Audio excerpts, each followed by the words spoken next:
ఇక bulletin update చూస్తే ఇవాళ రెండో రోజు బీఆర్ఎస్ అధినేత కేసీఆర్ బస్ యాత్ర కొనసాగనుంది. సూర్యాపేట నుంచి భువనగిరి వరకు కేసీఆర్ బస్ యాత్ర సాగనుంది. సాయంత్రం భువనగిరిలో కేసీఆర్ రోడ్ షో నిర్వహించనున్నారు. బీఆర్ఎస్ అభ్యర్థి క్యామా మల్లేష్ ను గెలిపించాలని కోరుతూ కలెక్టరేట్ నుంచి వినాయక చౌరస్తా వరకు రోడ్ షో సాగనుంది. అనంతరం వినాయక చౌరస్తా వద్ద కేసీఆర్ ప్రజలను ఉద్దేశించి ప్రసంగిస్తారు. కేసీఆర్ కు ఘన స్వాగతం పలికేందుకు బీఆర్ఎస్ శ్రేణులు సిద్ధమయ్యారు. స్వాగత తోరణాలతో కేసీఆర్ కటౌట్స్ తో భువనగిరి పట్టణం గులాబీమయంగా మారింది. కేసీఆర్ ప్రసంగం కోసం భువనగిరి ప్రజలు ఆసక్తిగా ఎదురుచూస్తున్నారు.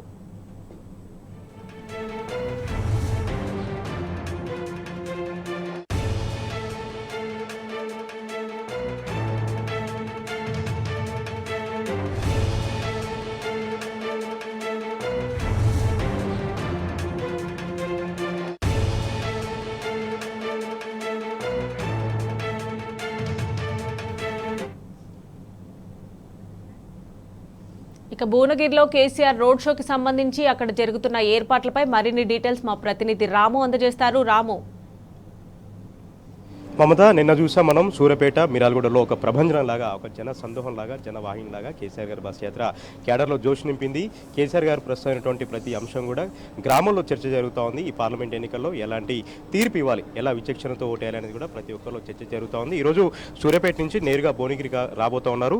భువనగిరిలో ప్రధానంగా ఏదైతే గాంధీ పార్క్ నుంచి ఏదైతే వినాయక చౌరస్తా వరకు కూడా కేసీఆర్ గారి బస్ యాత్ర ఉండబోతోంది.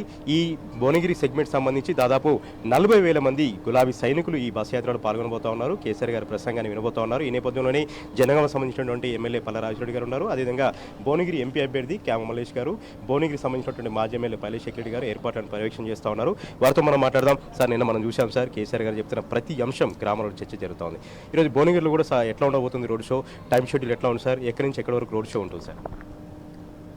ఈ రోజున గాంధీ పార్క్ కొద్దిగా యువతల నుండి భువనగిరి సెంటర్ వరకు కూడా, అంబేద్కర్ సెంటర్ వరకు, వై జంక్షన్ వరకు కూడా ర్యాలీ ఉంటుంది. ర్యాలీలు కూడా వేలాది మంది, ఇంత అని కాదు, చాలామంది ఉత్సాహంగా ఎవరికి వాళ్ళు కార్యకర్తలు మేము కూడా వస్తాం. ఎండ తగ్గిన తర్వాత ఈ ప్రోగ్రాం పెట్టుకున్నాం కాబట్టి 6 గంటల వరకు అందరూ 5 గంటల వరకు ఇక్కడ చేరుకుంటారు.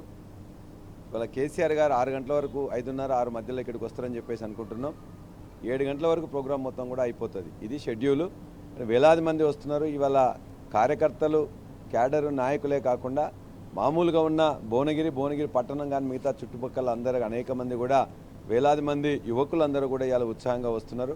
రైతులందరూ కూడా మమ్మల్ని మోసం చేసింది కాబట్టి కేసీఆర్ గారిని ఖచ్చితంగా మా తరఫున కొట్టాడమని చెప్పడానికి వస్తున్నారు.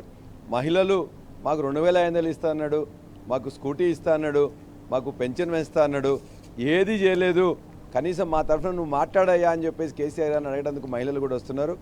అదేవిధంగా అనేక మందిని కూడా 5 నెలల్లో అసలు ఒక్క హామీ కూడా ఇంతవరకు నెరవేర్చకుండా ఏదో చిన్న ఉచిత బస్ అని చెప్పేసి ఒకటి పెట్టిండు తప్ప మిగతాది ఏదైనా కూడా ఇంతవరకు మాట్లాడకుండా, మాట్లాడితే ఇక్కడున్న నాయకులు మొత్తం కూడా ఇంతకుముందు ఎంపీగా ఉన్న కోమటిరెడ్డి వెంకటరెడ్డి ఈ ప్రాంతానికి ఏమి చేయలే, రాజగోపాల్ రెడ్డి ఈ ప్రాంతానికి ఏం చేయలే, వాళ్ళకు వాళ్ళు 1000 కోట్లు మొత్తం కూడా డబ్బులు, ఆస్తులు సంపాదించుకొని ఇష్టం వచ్చినట్టు మాట్లాడుతున్నారు. వాళ్ళందరికీ బుద్ధి చెప్పే విధంగా ఇక్కడ ఉన్న నాయకులు, కార్యకర్తలందరూ కూడా ఏకమై వస్తున్నారు. వాళ్ళే చెప్తా ఉన్నారు సార్, ప్రెస్ మీట్ పెట్టారు. కేసీఆర్ గారు వచ్చే అర్హత లేదండి, కేసీఆర్ గారు ఎట్లా వస్తూ ఉన్నారు, కేసీఆర్ గారు ప్రజలకు ఏం చెప్తున్నారు అంటే ఉన్నారు. కేసీఆర్ గారు రావద్దు, మా కాంగ్రెస్ కార్యకర్తలు ఉన్నారు, జాగ్రత్త అని కోమటిరెడ్డి ఉత్తమ్ కుమార్ చెప్తా ఉన్నారు. మీ గులాబీ సైనికుల తరఫున వాళ్ళకి ఏం చెప్తారు? మా గులాబీ సైనికుల తరఫున మా కేసీఆర్ గారు మా ప్రాంతానికి ఏం చేసినని మేము చెప్తాం. మా యాదాద్రి జిల్లాను ఏర్పాటు చేసిండ్రు, మా కలెక్టరేట్ వచ్చింది, మాకు మెడికల్ కాలేజ్ వచ్చింది. అదేవిధంగా ఈ ప్రాంతానికి నీళ్ళు రావడానికి కావాల్సిన బసవాపూర్ రిజర్వాయర్ నిర్మాణమైంది, గంధమల్ల రిజర్వాయర్ నిర్మాణమైంది. మా యొక్క ఇలవేల్పు, మా దైవమైన యాదాద్రి నరసింహస్వామికి అద్భుతమైన దేవాలయం నిర్మాణమైంది, అద్భుతమైన రోడ్లు నిర్మాణమైనాయి, అద్భుతమైన చెట్లు పెట్టడం జరిగింది. ఈ ప్రాంతంలో కాళేశ్వరం నుంచి వెళ్ళి తుంగతుర్తికి నీళ్ళు ఇచ్చినా, ఆలేరుకి నీళ్ళు ఇచ్చినా, భువనగిరికి నీళ్ళు ఇచ్చినా ఇలా కాళేశ్వరం ద్వారానే నీళ్ళు వచ్చినాయి. ఆ సోయి లేని వాళ్ళు 60 ఏళ్ళు పాలించి వాళ్ళు మాత్రమే ఇవాళ పైసలు సంపాదించుకొని మొత్తం ఫ్లోరైడ్తో నింపిన ఈ ప్రాంతాన్ని ఫ్లోరైడ్ విముక్తి చేసింది కేసీఆర్. కాళేశ్వరం నీళ్ళు తీసుకొచ్చింది కేసీఆర్. పచ్చని పంట పొలాలను చేసింది కేసీఆర్. గురుకులాలు పెట్టింది కేసీఆర్. ఆ గురుకులాలను నడపలేకుండా ఇవాళ ఈ ప్రాంతంలోనే ఒక విద్యార్థి చనిపోయిండు, మీ నిర్వహణ లేదు. అదేవిధంగా ఇక్కడ నీళ్లు తెస్తుంటే ఆ నీళ్లను కాళేశ్వరం లేదని చెప్పేసి ఇక్కడ ఉన్న వాళ్ళందరూ కూడా ఎండబెట్టే ప్రయత్నం చేస్తున్నారు. ఖబర్దార్ బిడ్డలారా, ఇవాళ గులాబీ సైనికులు నీకు ఇంతకుముందు అనేక సార్లు మీకు చెప్పిండ్రు. అంతేకాదు మీరు ఇవాళ మీ తమ్ముడో పార్టీలో ఉంటాడు, నువ్వో పార్టీలో ఉంటావు. మీ ఇద్దరు కలిసి మళ్ళీ ఎవరికి అవసరం అనుకున్నప్పుడు కాంగ్రెస్ అంటారు, అవసరం అనుకున్నప్పుడు మళ్ళీ బీజేపీ అనుకుంటారు. ఇక్కడ కూడా ఇవాళ బీజేపీ కాంగ్రెస్ రెండు ఇక్కడ సంసారం చేస్తున్నాయి. మా అన్న చెప్తున్న సంసారం కాదు, వాళ్ళు కులుకుతున్నారని చెప్పేసి ఖచ్చితంగా వాళ్ళకు బుద్ధి చెప్పే విధంగా ఇక్కడ మళ్ళా భువనగిరి కోట మీద గులాబీ జెండా మా క్యామా మల్లేష్ అన్నది ఖచ్చితంగా ఎగరేస్తాం. ఇవాళ 4-5 రోజుల నుంచి వెళ్ళి ఏ ఊరికి పోయినా, ఏ యువకుని కదిలిచ్చినా, మహిళని కదిలిచ్చినా కాంగ్రెస్కు ఇంత తొందరలో బుద్ధి చెప్పాలనేది అందరి కోరికగా ఉన్నది. ఖచ్చితంగా చెప్పి తీరుతాం. భువనగిరి మీద గులాబీ జెండా ఎగరేస్తాం. రేవంత్ రెడ్డి గారు కూడా కేసీఆర్ని తిడతారు, మోడీ కూడా కేసీఆర్ గారిని టార్గెట్ చేస్తారు. ఈ రెండు అధికార పార్టీ ఉన్నటువంటి కేంద్ర రాష్ట్ర ప్రభుత్వ అధికార పార్టీలు కూడా కేసీఆర్ గారి మీద, ఇక్కడ ఉన్నటువంటి బీఆర్ఎస్ పార్టీ ప్రతిపక్ష పార్టీ మీద ఎందుకు సార్ అంత అక్కసు ఎందుకు టార్గెట్ చేస్తూ ఉన్నాయి? ఇలా రేవంత్ రెడ్డి వ్యవసాయం గురించి డిసెంబర్ 9న రుణమాఫీ చేస్తా అని చెప్పిండు. ఏమైంది చేస్తావా అని చెప్పేసి అడిగితే 100 రోజులే చేస్తా అన్నాడు. మళ్ళీ 100 రోజులైంది ఏమైందని చెప్పేసి అన్నట్లయితే ఇవాళ మళ్ళీ ఆగస్టు 15 అని చెప్పేసి ఎక్కడికి పోతే అక్కడ దేవతల మీద ఓట్లేస్తున్నాడు, కేసీఆర్ మీద తిట్ల పురాణం అందుకుంటున్నాడు. నువ్వు ఎన్ని ఓట్లేసినా, నువ్వు కేసీఆర్ ఎన్ని తిట్టు తిట్టినా ప్రజలు నిన్ను ఇవాళ 4.5 నెలల్లోనే చీకొట్టిన స్థితికి వచ్చింది. నువ్వు ఒక్క పని కూడా వీళ్ళకి చేసే పని లేదు. చంద్రబాబు నాయుడు యొక్క ఏజెంట్గా మొత్తం వలసవాదుల కోసం పనిచేస్తున్నావు తప్ప తెలంగాణ ప్రయోజనాలు కాపాడేందుకు నువ్వు పనిచేయట్లేదు.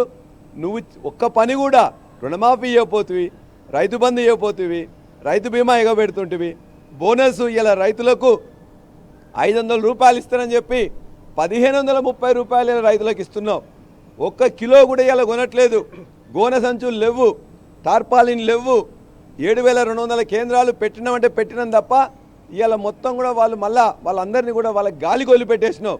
రైతులకు నీళ్ళు ఇవ్వకపోతువి, కరెంటు ఇవ్వకపోతువి.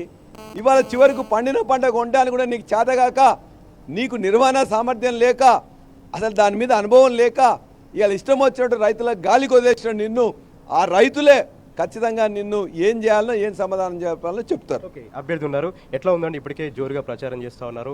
ఈరోజు కేసీఆర్ గారు రోడ్ షోతో ఎట్లా పీక్ స్టేజ్కి వెళ్ళిపోతా ఉంది, ఎట్లా ఇక్కడ గెలవబోతా ఉన్నారు, ఈ నియోజకవర్గంతో కూడా ఉత్సవం ఎట్లా నెలకొంది? ప్రజలల్లో అప్పుడే మార్పు మొదలైంది. కళ్ళబొల్లి మాటలు, అమలుగాన హామీలు ఇచ్చి ప్రజలను ఏదో శనికావేశంలో ఓట్లేసి, కానీ ఇంత తొందరగా మేము కూడా అనుకోలేదు. ఇవాళ ఏ వర్గాలు కూడా రైతులు సగం కరువుతో నీ కాలు పుణ్యమాని సగం ఎండిపోయి సగం పంట అవన్నీ కొనే దిక్కు లేదు. ఏ ప్రాంతంలో ఎక్కడ తిరుగుతున్నా కల్లాలల్లా నెల్లాళ్ళ సంది రైతులు గోసపడతారు. ఏ ఒక్క హామీ కూడా అమలు చేయలేదు. కాబట్టి ప్రజల్ని కర్రు కాల్చి వాత పెట్టడానికి సిద్ధంగా తయారయ్యారు. భువనగిరి సంబంధించినటువంటి మాజీ ఎమ్మెల్యే ఎట్లా ఉంది సార్? భువనగిరి అంటేనే గులాబీ కోట, ఇక్కడ ఉవ్వెత్తున ఉద్యమం నడిచాయని. ఈరోజు పార్లమెంట్ ఎన్నికలు జరుగుతూ ఉన్నాయి. కేసీఆర్ గారు పిలుపునిచ్చారు, ఈసారి గెలిపిస్తే ఢిల్లీలో మనం ప్రభావం చూపుతాం, తెలంగాణ హక్కును కాపాడుకుంటామని. ర్యాలీలో ఎట్లా పాల్గొనబోతున్నారు, ఎట్లా ఉత్సాహం నెలకొందండి? అందరు భువనగిరి పార్లమెంట్ డివిజన్ అందరూ కూడా మన కేసీఆర్ గారు వస్తున్నారు, దానికి ర్యాలీగా అందరం పాల్గొనాలని చెప్పి పెద్ద ఎత్తున ప్రజలంతా కూడా సన్నిధమయ్యారు. అందరూ వస్తున్నారు, దాన్ని అందరూ కూడా సక్సెస్ చేయాలి.